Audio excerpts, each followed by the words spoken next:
اس house میں کسی ایک جماعت کے پاس وہ مینڈیٹ نہیں ہے. پاکستان کے عوام نے ایسا فیصلہ سنایا ہے جہاں آپ کو مجبوراً مل بیٹھ کے فیصلے کرنے پڑیں گے. کوئی ایک جماعت فیصلہ نہیں کر سکتے. آپ کو اپنے تمام نیشنل اسمبلی کے ریزرو سیٹس مل بھی جائے, آپ یہ کرسی نہیں سنبھال سکتے پاکستان پیپلز پارٹی کے ووٹس کے بغیر. پاکستان کے عوام ہمیں یہ پیغام بھیج رہے ہیں کہ ہمارے لڑائیوں سے وہ تھک چکے ہیں. اگر وہ چاہتے وہ کسی ایک جماعت کو اکثریت دلوا سکتے تھے. چلے اب نہیں دیا تو اگر دیتے تو حکومت ان کا ہوتا.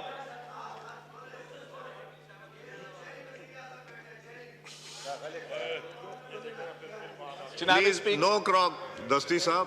Anyway, عوام نے نہیں دی ان کو میجورٹی, اور ان کا حکومت یا کوئی پالیسی اس ہاؤس سے تب نہیں بنتا جب تک ہم آپس میں بات چیت نہ کریں.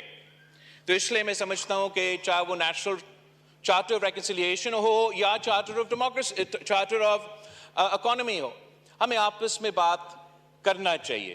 اگر آپ واقعی الیکشن جیت چکے ہو تو آپ جانتے ہو کہ پاکستان کے عوام مہنگائی کی وجہ سے, بے روزگاری کی وجہ سے, غربت کی وجہ سے تنگ آ چکے ہیں. اگر آپ کو ووٹ دیے ہیں تو صرف اس لیے نہیں دیے ہیں کہ آپ یہاں آ کے گالی دیں. اگر آپ کو ووٹ ملا ہے تو صرف اس لیے نہیں دیا ہے کہ یہاں آ کے آپ شور شرابہ کریں. اگر پاکستان کے عوام نے آپ کو ووٹ دیا یا مجھے ووٹ دیا یا ان کو ووٹ دیا تو صرف اس لیے کہ ہم ان کو اس معاشی بحران سے بچائیں.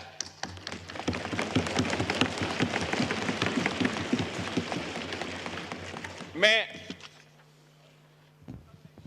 6 سال پہلے 5 سال پہلے 10 kilograms of wheat flour would cost less than 400 rupees. Today it costs more than 1,400. Similarly, prices of milk, edible oil, dal have all increased by 113%, 217%, 353% respectively. اور یہ تمام, اس لیے میرے عوامی معاشی معاہدہ جو میں نے الیکشن میں استعمال کیا اس میں سے یہ اب سب تمام پرانے نمبرز ہوں گے, اس سے بھی زیادہ ہوگا. 8 سال 9 سال پہلے a poor family with a joint income of 35,000 rupees could buy sufficient amounts of atta, edible oil, milk and other food items to provide nutritious food to their families, afford a 2-room house and put their children through school, and have enough savings for either a medical emergency or recreation. آج کا مطلب 1 سال پہلے جب میں نے یہ document لکھا تھا, the same family would need a joint income of 70,000 rupees to fulfill those needs. Pakistan کے عوام جائے تو کہاں جائے جناب اسپیکر؟ آپ بجلی کے بل بیچتے رہتے ہیں, ان کو کھانا پینے کی اشیاء کے بندوبست کرنا پڑتا ہے, پرائسز میں اضافہ ہوتے جا رہے ہیں, ان کے آمدنی میں اضافہ نہیں ہو رہا ہے. ہم ایسے معاشی بحران میں پہنچ چکے ہیں جو کہ کچھ بیرونی معاملات کی وجہ سے, جو کچھ پوری دنیا میں جو معاشی حالات چل رہے ہیں ان کی وجہ سے, اور کچھ اس لیے کہ اس ملک میں ہم نے ایسے کچھ فیصلے لیے ہیں جس سے آج ہمارا پاکستان کے عوام اور پورا معیشت مشکل میں ہے. میرا امید ہے اگر اس ہاؤس میں تمام سیاسی جماعتیں مل بیٹھتے ہیں, معیشت پہ بات کرتے ہیں, اپنے انپٹ دیتے ہیں, تو جو بھی پالیسی وزیر اعظم صاحب سامنے لے کر آئے گا وہ آپ سب صاحبان کا اگر انپٹ اس میں ہوگا تو وہ بہتر پالیسی ہوگا.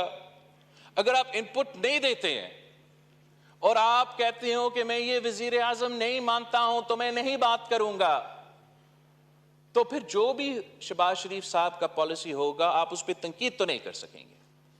شہباز شریف صاحب نے آپ کو موقع دیا, ہم سب آپ کو دعوت دے رہے ہیں کہ آئے مل بیٹھ کے پاکستان کو اور پاکستان کے عوام کو اس معاشی مشکل سے نکالے. میرے ایڈوائس آپ کو یہی ہوگا کہ آپ پلیز اس بات پہ ہمارے ساتھ دیں. جناب اسپیکر، پی ایم صاحب نے تو بہت باتیں کی کل کی تقریر میں، اور میں اس پہ آنا چاہ رہا ہوں.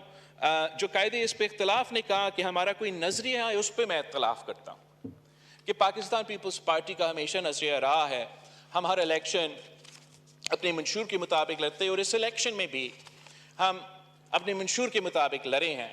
اور آئی کین پرومس یو کہ عمر ایوب صاحب کو اپنا منشور کے بارے میں اتنا نہیں پتہ ہوگا جتنا مجھے اپنے منشور کے بارے میں پتہ ہے.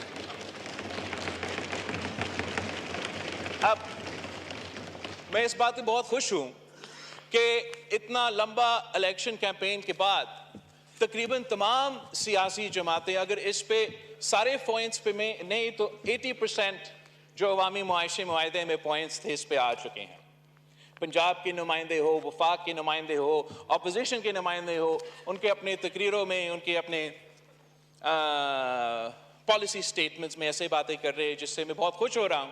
اس لیے مجھے یہ نظر آ رہا ہے کہ شاید یہ ممکن ہو کہ اس ڈاکیومنٹ کا کچھ جو نکتے ہیں اس پہ عمل درآمد کر سکیں گے. کل شہباز شریف صاحب اپنی تقریر میں پاکستان کی معاشی مشکلات کے بارے میں بات کر رہا تھا، اور جہاں صحیح باتیں کی گئی، ایک تو ایسے باتیں ہیں جس پہ میں اضافہ کرنا چاہوں گا کہ جو پاکستان کی معاشی مشکلات ہے ان کے بارے میں جو بات کیا جاتا ہے، دو ایسے پہلو ہیں کہ اگر ہم ان کو ایڈریس کریں تو وہ فسکل شارٹ فال جو ہے ہم کافی حد تک ایک فسکل سپیس بنا سکتے ہیں. ایک بات کیا جا رہا تھا کہ این ایف سی ایوارڈ کے بعد اور صوبوں کو اپنا پیسے ملنے کے بعد وفاقی حکومت تو قرض پہ چلتا. یہ صحیح تو ہوگا، مگر یہ صرف اس لیے نہیں کہ این ایف سی ایوارڈ کے مطابق وہ صوبے کے اپنے حق دے رہے ہیں، وہ اس لیے کہ 18ویں ترمیم کے مطابق جو سٹیپس وفاقی حکومت کو لینے چاہیے تھے وہ نہ میاں صاحب کا 2013 کا 2018 تک کا حکومت میں ہوا، اور نہ 2018 سے لے کے خان صاحب کی حکومت میں یہ ہوا کہ جو 18ویں ترمیم کے مطابق وہ وفاقی وزارتیں جو ڈیوالو ہونا چاہیے تھے 2015 تک وہ ڈیوالو نہیں ہوئے، اور اب ڈبلنگ چل رہا ہے. یا وفاق میں وہ وزارتیں ہیں اور ہونا تو وہ صوبائی حکومت میں ہونے چاہیے. وہ وفاق میں جو بیوروکریٹس بیٹھتے ہیں with all due respect، وہ ہمیں بھی کہتے ہیں، وہ ان کو بھی کہتے ہیں. انہوں نے خان صاحب کو بھی یہ بتایا تھا کہ ہم تو دیوالیہ ہو چکے ہیں صوبے کی وجہ سے، انہوں نے تو سارا پیسہ لے لیا ہے. حقیقت یہ ہے جناب اسپیکر کہ 18 وزارتیں ایسے ہیں جن کو ڈیوالو ہونا چاہیے تھے 2015 میں. ان کا سالانہ خرچہ آپ کو پتا کتنا ہے؟ سالانہ 328 بلین روپیز. اگر یہ 2015 میں ڈیوالو ہوتے، جو آئی تھنک 800 بلین کا آپ ذکر کر رہے تھے کل وزیر اعظم صاحب پی آئی اے کے حوالے سے نا، تو اگر 2015 میں ہم یہ ڈیوالو کر لیتے تو وہ ایشو اسی پیسہ کے ساتھ ہم حل کر سکتے تھے.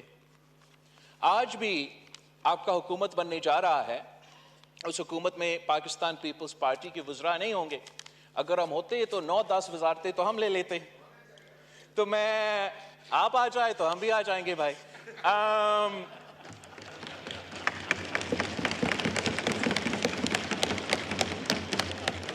تو جمشید دستی صاحب، یہ کانسٹنٹ کامنٹری اچھا نہیں لگتا نا. یو آر سینئر پارلیمنٹیرین، کرنے دیں بات، تو آپ کی باری آئے گی، بات کیجئے. تھینک یو جناب اسپیکر. تو ہمیں جب بھی میں یہ ایشو اٹھاتا تھا الیکشن کیمپین کو دوران تو مجھے کہا جاتا تھا کہ آپ تو کوalition گورنمنٹ بنائیں گے، آپ کو تو آپ کی کیسے قدم اٹھائیں گے. تو اب میرے خیال میں یہ موقع ہے کہ شہباز شریف صاحب یہ انقلابی سٹیپ لے سکتا ہے کہ کچھ ان وزارتیں میں اگر آپ ایک دم سے ختم کر سکتے تو زبردست، اگر ایک دم سے نہیں تو ایک ٹرانزیشن تو آپ کر سکتے ہیں 1-2 سال میں ان کو ڈیوالو کر کے. جو تھوڑا بہت کوآرڈینیشن وفاق کو ویسے ہی کرنا چاہیے وہ آپ یہ